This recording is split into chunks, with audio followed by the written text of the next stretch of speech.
ब्राह्मण देवता आगे खिसक जाएंगे। लेकिन जब ये ब्राह्मण भी अजीब ही है, जो महात्मा आया पता क्या बोला, माता जी आने वाले की सूतक है कि जाने वाले की, बता तेरा ठेका है क्या। लेकिन अजीब है ये ब्राह्मण, माता जी आने वाले की सूतक है कि जाने वाले की। अब माता जी फंस गई, अच्छा ब्राह्मण, अरे सुनकर चले जाना चाहिए था। अब जाने वाले की किसकी कहें, क्योंकि जाने वाला उसका पति है और कोई भी पत्नी पति को तो भेजना नहीं चाहेगी। तो इसने सोच के कहा कि बाबा हाँ आने वाले की, अच्छा अच्छा अच्छा ठीक है ठीक है। अब सोचिए अब चला जाएगा, लेकिन ये तो जाने के लिए आया ही नहीं। फिर बोला लाली कितना दिन है उन आयोड़ा ने। लाली बड़ी परेशान, ये क्या है ये। बोल बाबा हाँ कैक दिन है बेटा। अब उन हिसाब किताब लगाओ, जय दिन से सुदामा जी से ब्याह हो तो इतना दिन को हिसाब किताब लगा के जो भी दिन आया तो बता दिया है, 5 साल 10 साल 15 साल है, इतना दिन से सुतक। बोला हाँ बाबा। अच्छो तुमको नाम संस्कार करवाए। बोला हाँ करवा रहे हो। के नाम करवायो, के निकलो। बोलो को नाम से दरिद्र नारायण, दरिद्र नारायण। और ये महात्मा तो महात्मा है था।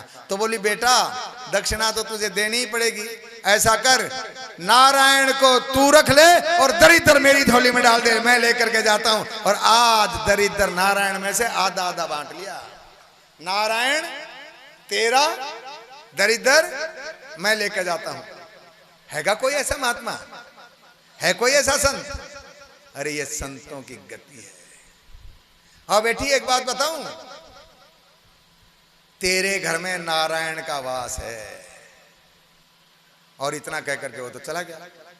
अब रात्रि में सुदामा देव जब आए, छप्पर टूटा हुआ है, चांद की चांदनी उसमें से आई हुए, बच्चे भूखे सोए हुए हैं, अपने पति का इंतजार कर रही है। पति देव आए, लगता है आज कुछ नहीं लाए। और दोनों पति पत्नी बैठे हैं बाहर आंगन में, एक चट्टान के ऊपर चांद मुस्कुरा रहा है देख करके उनको। और जैसे चांद की चांदनी में पत्नी बैठी कि भगवान का भजन करें, देखो प्रभु चांद की छटा देखो कितना सुंदर मुखड़ा है। तो बोले इसका मुखड़ा कुछ भी नहीं है, इसका मुखड़ा क्या मुखड़ा है। अरे मेरे यार का मुखड़ा देखो, मेरे यार के मुखड़े के सामने कुछ नहीं है। तो उसने कहा कौन यार, मेरे बचपन का यार। कौन, श्री कृष्ण। अरे इसके उसने कहा कि देखो महाराज चांद की शीतलता, अरे इसमें क्या खाक शीतलता है, शीतलता देखे तो मेरे कृष्ण की देखे, सौम्यता देखे तो मेरे कृष्ण की देखे, व्यवहार देखे तो मेरे कृष्ण का देखे, और रूप देखे तो मेरे कृष्ण का देखे। कहा कोई रूप। तब उसने कहा वसुंधरा ने, आपका ऐसा कोई मित्र है। हाँ है ना। कौन, श्री कृष्ण। तब उसने कहा कहाँ रहते हैं। द्वारिका में। अच्छा क्या करते हैं। करते कुछ नहीं है। तो बिना कुछ करे रहे। बोला राजा है। हैं आपका मित्र राजा। हाँ। अरे तुझे पता नहीं वसुंधरा। फिर वो गुरु ग्रह की बातें बताने लगे। हम बचपन में ऐसे थे, माँ जब भोजन करवाती थी वो मेरे साथ बैठता था, मैं ज्यादा खाता था वो कम खाता, अपनी पत्तल का उठा करके पहले मुझे दे देता था, तुझे भूख ज्यादा लगती तो तू खा ले, ऐसा प्यार करता था मुझसे। और जब वो हम पाठ सुनाते थे ना तो उसको तो याद हो जाता था। और जब गुरु जी पूछते थे तो बहाना बना देता था कि गुरु जी मुझे भी पाठ याद नहीं। तो गुरु जी जब मुझे सजा देते थे तो मेरे साथ वो भी मेरे प्यार में सजा पाता था। क्या प्रेम है।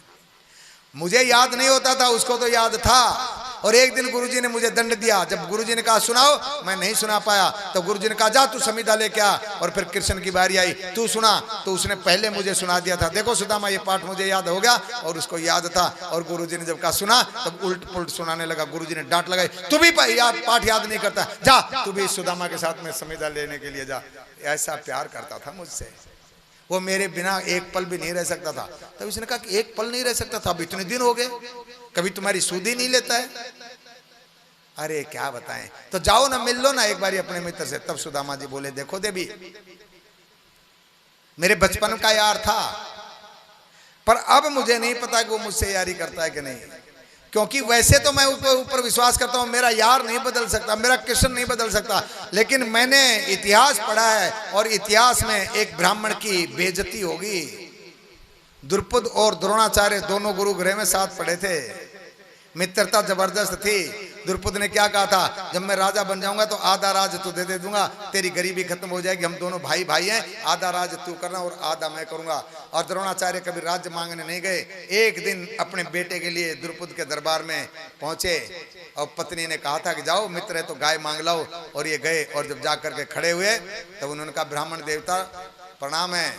तो उसने कहा अरे अरे अरे द्रुपद तूने मुझे पहचाना नहीं, मैं तेरा मित्र द्रोण हूं, मैं तुम्हारा मित्र। तब द्रुपद की त्योरियां चढ़ गई, ए ब्राह्मण जुबान संभाल के बोल, मित्रता बराबर वालों में होती है, तू गरीब ब्राह्मण और मैं राजा, तेरी मेरी क्या मित्रता। अरे तूने बचपन में कहा था, वो बचपन की बात थी, वो कह दिया बचपन में जब मुझे होश नहीं था, मैं राजा हूं, तू गरीब ब्राह्मण है, तेरी मेरी कोई मित्रता नहीं। हाँ तू गाय मांगने आ रहा है तो ब्राह्मण की वजह से मैं तुझे एक दो गाय दे दूं, मित्रता की बात मत करना। और द्रुपद वहां से नाराज होकर, वो द्रोण वहां से नाराज होकर आ गए, नहीं चाहिए।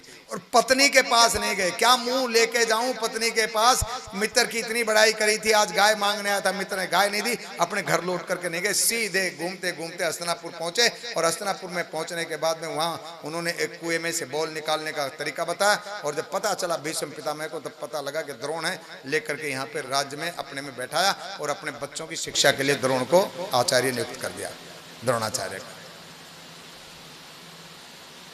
कहते हैं कि द्रोण की बड़ी बेइज्जती हुई। मेरा कृष्ण तो ऐसा नहीं है, पर फिर भी पता नहीं समय का। वसुंधरा ने कहा एक तरफ तो आप इतनी बड़ाई करते हो, अच्छा एक काम करो, हाँ तुम कुछ मांगना मत। कहने लगा देवी मैं कुछ मांगूंगा। अरे मांगना मत, तुमको मांगने के लिए किसने कहा। तो अपने बचपन के यार से मिलने का मन नहीं करता। बोलो मन तो बहुत करता है, तो करता है तो जाओ मिलाओ ना। तो उसने कहा कि देखो राजा के पास खाली हाथ नहीं जाना चाहिए, और मेरे पास इतना कुछ है नहीं। देखो शास्त्र क्या कहता, 3-4 जगह खाली हाथ नहीं जाना चाहिए, राजा के पास, गुरु के पास, बच्चे के पास और मंदिर में, ठीक है। जहां राजा हो उसके लिए भेंट लेकर के जाओ, गुरु के दरबार में जाओ तो कुछ लेकर के जाओ भेंट, बच्चे के पास में जाओ तो कुछ भेंट लेके जाओ, और मंदिर में जाओ तो फूल पत्ता जो भी है लेकर के जाना चाहिए। गुरु के चरणों में चढ़ाओ, राजा को भेंट दो। तो राजा मैं क्या लेके जाऊं। तो वसुंधरा ने कहा कि कोई बात नहीं, इसका बंदोबस्त मैं करती हूं। 8 घरों में गई वो, और उनसे थोड़ा थोड़ा धान मांग के लाई, बहुत ज्यादा नहीं, इतना इतना थोड़ा थोड़ा, बस 10-10, 20-20 दाने धान दे दो, और मांग के लिए आई। और वो कहने लगे कि ये ले जाके दे देना। और जब सुदामा देव चल पड़े तब कहने लगे एक काम और कर लेना, वो तुमसे छोटा है ना। बोला हाँ, तो मेरा तो देवर हुआ ना। हाँ, तो मेरे देवर के लिए एक संदेश ले जाओ। क्या। जब वो पूछेगा तुमसे, देखो ये बहुत होशियार थी, बड़ी सुशील थी, इसलिए उसका नाम सुशीला। नाम वसुंधरा है लेकिन सुशील बहुत थी, इसलिए उसको सुशीला भी कहते हैं। बड़ी विदुषी थी, सब कुछ जानती थी, धर्म कर्म जानती थी, पति की सेवा जानती थी, पति का मान सम्मान जानती थी। कहने लगी वो पूछेगा तुमसे, कभी बातचीत में पूछ ले, कभी पूछ ले कि मेरी भाभी ने कोई संदेश दिया है क्या, तो वो एक संदेश सुना देना। क्या संदेश बताया, 1 मास, ये कहना उससे 1 मास 2 पक्ष में 2 एकादशी होए। 1 महीने में कितनी एकादशी आती हैं? 2, एक शुक्ल पक्ष की, एक कृष्ण पक्ष की। और एकादशी का व्रत सबसे कठिन है, इसमें 36 घंटे निकल जाते बगैर कुछ खाए।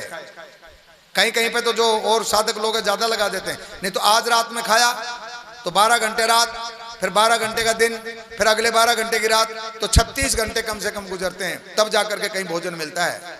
बाकी व्रतों में मिल जाता है। और एकादशी के दिन हम लोग तो व्रत कहाँ करते हैं, व्रत करते हैं। कभी कुट्टू की पकौड़ी, कभी सम्मक की खीर, कभी आलू का हलवा, कभी वो क्या पकौड़ी कचौड़ी, कहीं भगवान जाने क्या क्या। हम तो कहते हैं एकादशी कथा में आनी चाहिए, और जजमान होए खंडेलवाल तो भैया बेड़ा पार हो जाए कि अब तक क्या क्या खिलाएं, पर अब की बारी आई नहीं, हमारी तकदीर खराब तकदीर, एकादशी नहीं आई कथा में। नहीं तो हम तो सोच रहे थे ये क्या क्या खिलाएंगे हैं। आज तो व्रत है, आज तो एकादशी महाराज, कुट्टू की पकौड़ी खाओ, कुट्टू की पूरी खाओ, है कहीं हलवा खाओ, कहीं कुछ खाओ। लेकिन चलो कोई बात नहीं भैया, फिर कभी देखेंगे। हम तो व्रत करते हैं, व्रत कहाँ करते हैं। तो क्या बोली, 1 मास 2 पक्ष में 2 एकादशी होए, और विप्र सुदामा के घर में तो नित्य एकादशी हो। ये तुम्हारे मित्र को कह देना। और ये सुदामा देव का सीना चौड़ा हो गया, मेरी पत्नी कितनी बड़ाई कर रही है मेरी कि हम रोज एकादशी करते हैं। सीधे साधे ब्राह्मण है, सीना चौड़ा हुआ। हाँ हाँ जरूर सुनाऊंगा। और लेकर के पोटली जैसे चले, थोड़ी दूर गए थे, एक गहनों से लदा हुआ सुंदर कपड़े पहन करके, पगड़ी अगड़ी लगा करके, डंडी हाथ में लेकर के, नाचता कूदता हुआ उछलता हुआ एक व्यापारी आया। पाए लागी पंडित जी। पंडित जी ने देखा, हाँ भैया पाए लागे। पंडित जी कहां जा रहे हो? भाई द्वारका जाएंगे। द्वारिका? हाँ। अरे वाह पंडित जी महाराज, बड़ी बढ़िया बात, मैं भी द्वारका ही जा रहा हूं, रास्ता अच्छा कटेगा।